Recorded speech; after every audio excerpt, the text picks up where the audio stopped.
My name is Ryan Clater, and I'm going to show you the process that I went through to create this in-book sketch for one of my higher tier Kickstarter backers for my new art book, One Bite at a Time, which features 20 years of my work in comics, illustration, and design. So let's get started. Now, before we get into much of anything, I want to let you know right at the beginning, this video that you're viewing is at 100% speed. So this is the actual rate of creation, at least for me. And I wanted to draw some attention to that, at least at the beginning, because I see a lot of 10-minute YouTube videos of art being created in a very fast manner. It's lots of editing, lots of cuts, and it makes it look really quick and easy, and it's not always. Sometimes art takes time. In fact, most of the time art takes some time. So I wanted to start here just to let you know that that's okay, and also to remind myself that that's okay. Art can take time. Art can be a meditative process. It doesn't have to be a quick cut 10-minute process. You can take your time with this. So with that said, this too will be a time-lapse video. I'm going to speed things up here, but I wanted to start off by acknowledging that art takes time, and that's okay. So to begin with, I did not have much direction. The client, in this case, my buddy Andy, did not tell me much. I said, hey, you've got this in-book sketch tier. Thank you so much for pledging and bringing this book to fruition. What do you want? And as much as I love Andy, he wasn't much help. So he basically said, do whatever you want to do, which is, sometimes freeing, but at other times paralyzing when you want to create something that the client enjoys. So I really had sort of a hard time getting started here, not quite knowing what to draw for Andy. Yes, I'm sure he would have been happy with anything, but I really wanted to kind of tailor the illustration in his book to him. I mean, he's one of the folks who helped bring this book to life. So with all that said, after embarrassing amount of time postulating about what I should do, I finally just kind of took Andy's words to heart and thought about what would make me happy. And so I started combing my collection of art books that I look to for inspiration and was reminded about this one in particular called The Art of Engraving by James B. Meek. And this is a book from 1973 and just has a ton of inspirational decorative flourishes in here that I really love. So I just started doing that. As you can see here, I was drawing a larger flourish and just sort of letting that be my guide. And I really got into kind of a groove of creating these different elements, experimenting with what could be placed in these different sort of fractal elements within this decorative swirl, and seeing how I might be able to overlap and make different things happen. So that's kind of what you're looking at here. But at the same time, as I was creating this, sort of swirling around in my mind, I was also trying to consider what would Andy enjoy? What would make this more unique to him? And I think this meditative process of going through this initial drawing kind of led to what I ultimately drew in Andy's book. So I kept coming back to the fact that Andy is not only a friend, but a client of mine who has hired me to design a neon sign. In fact, a really memorable sign. It's this big Cthulhu animated neon that we just had a ton of fun designing and now sits in his basement game room, which is pretty amazing to have in our lives. And so that was a point of art connection between us. And we also share a love of pinball. In fact, he purchased a Monster Bash pinball machine, and we've shared some really great times on that game. So I thought maybe these couple of elements could be something that I feature in an illustration, and maybe instead of these decorative elements being the feature, maybe they're sort of a frame for the more important pieces that connect us. So at this point, you'll see me kind of switch gears a little bit from focusing on that decorative element to sketching out a rough foundation for those two elements, the pinball machine and the neon sign, with a series of decorative flourishes surrounding them. At this point, I also realized that giant flourish I was creating for the past couple of hours served no purpose whatsoever. I couldn't exactly resize it and fit it into place. It just would have been completely out of scale and unmanageable for me to illustrate and paint within a book. So all that to say, I started completely over. But I'm trying to remind myself of this fact that art takes time. And in this case, that initial flourish exploration process led to this composition that I'm really proud of, and I think Andy's pretty happy with too. So I started moving forward with this new layout, and here we commence the big, laborious process of illustrating every single one of these flourishes. Now, I said laborious, which is true because this took a ton of time to illustrate, but it also became kind of a meditative part of this process as I'd explore a variety of ways these organic shapes could kind of fit and overlap and interact with one another. Over the course of this time lapse, you've probably seen me make attempts and revise those attempts and further hone those attempts when things kind of look out of place and in some cases just completely start over again. Thankfully, Andy is a patient man, so it gave me a mild dose of serenity when I'd inevitably get anxious about how long this process was taking. So at this point, I'm kind of wrapping up the decorative elements that surround the main image and starting to work on honing the pinball machine itself.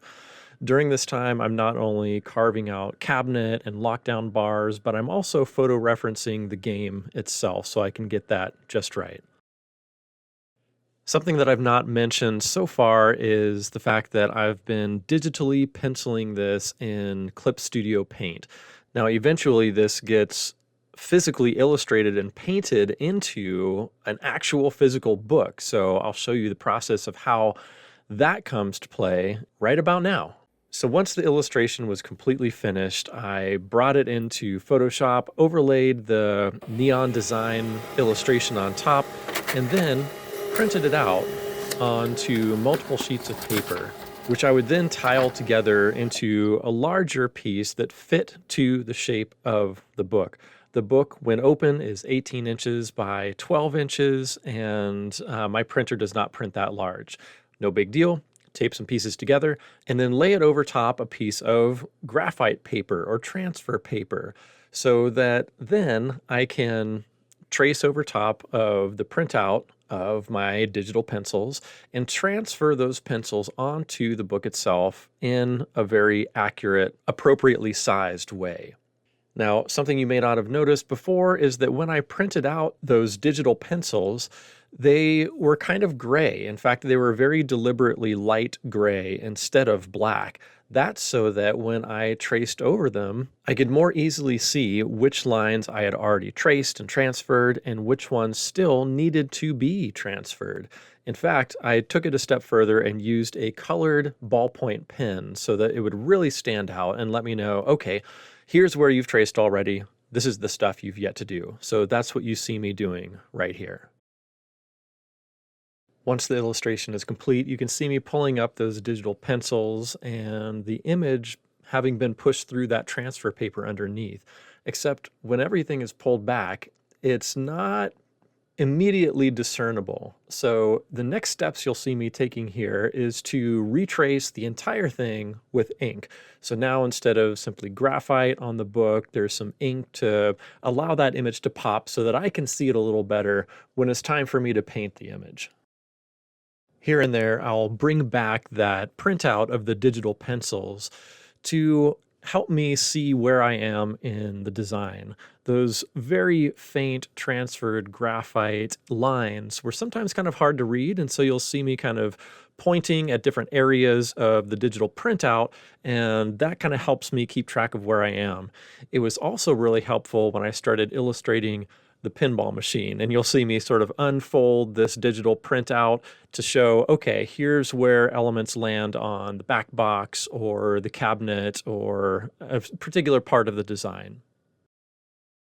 Now that the in-book inks are complete, I can finally get to painting, which you'll see me doing here, starting with some Posca acrylic paint markers and mixed with some bona fide squirty ink that you can squirt out onto a plate that you'll see a little bit to the upper right off camera there, and a bona fide brush. The difference between the two for me were really just, do I have the colors in Poscas, which are easy and fast to use, or do I need to custom mix my own paint? And for the darker blue of that pinball cabinet, that is what I had to do. Occasionally, I'll be able to get into smaller spaces using a smaller brush too, whereas my Posca markers have kind of a wider, fatter tip. And then once in a while, I'll even use some of the Posca paint to mix in with some squirty paint. So it really just depended upon the case. But regardless of whether I'm working with the Posca markers or the paint and brush, all of it is acrylic paint, which is pretty easy to work with and dries pretty fast. Occasionally I'll get asked about why I'm starting with any particular element, and here I started painting the pinball machine and the neon sign because they seemed like the most daunting part of the painting for me, and I kind of wanted to have a nice easy cruise downhill at the end of this painting. So with all those details done, I can now start getting into the monochromatic, mostly decorative elements that frame the central image. As you can probably see, I also added Andy's name into the design itself and tried to incorporate it with some of those organic flourishes. Then, eventually, once the lavender color was laid down on all that decorative framing, I started coming back in and inputting some shadows and some highlights, as you'll see with this darker purple, and eventually a white gel pen for the highlights.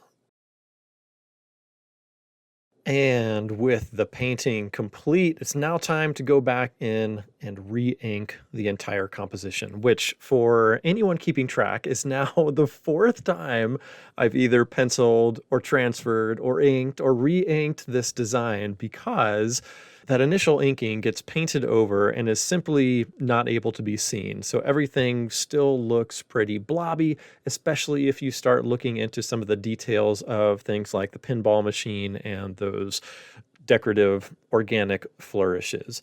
So at this point, final step is to come back in, re-ink everything now that the painting is complete.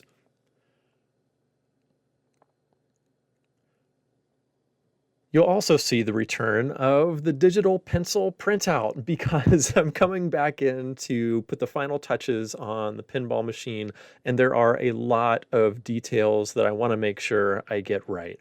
So that was a way to sort of reference back to what I had illustrated originally. With the inks and the design now complete, the last step was to write Andy a little message thanking him for all of his support and helping bring this project to life. With that, why don't we take a look at some final images.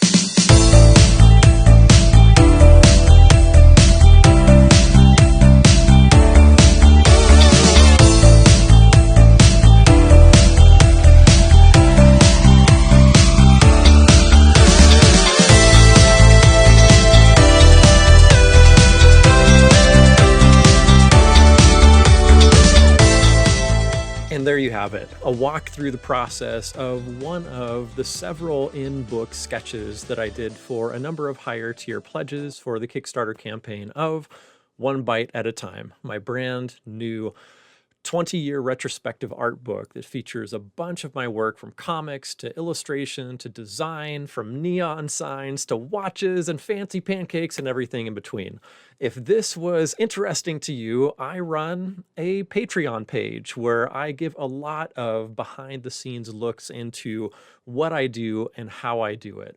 So you can find that on the URL down below here. And if you're not interested in monthly subscription-based content, you can also just pick up my books at elephanteater.com. That's elephanteater.com. And if you head over to the comics page on that website, you'll see a bunch of my comic books there. So thank you so much for tuning in. I hope this was enjoyable, and I will see you on the next one.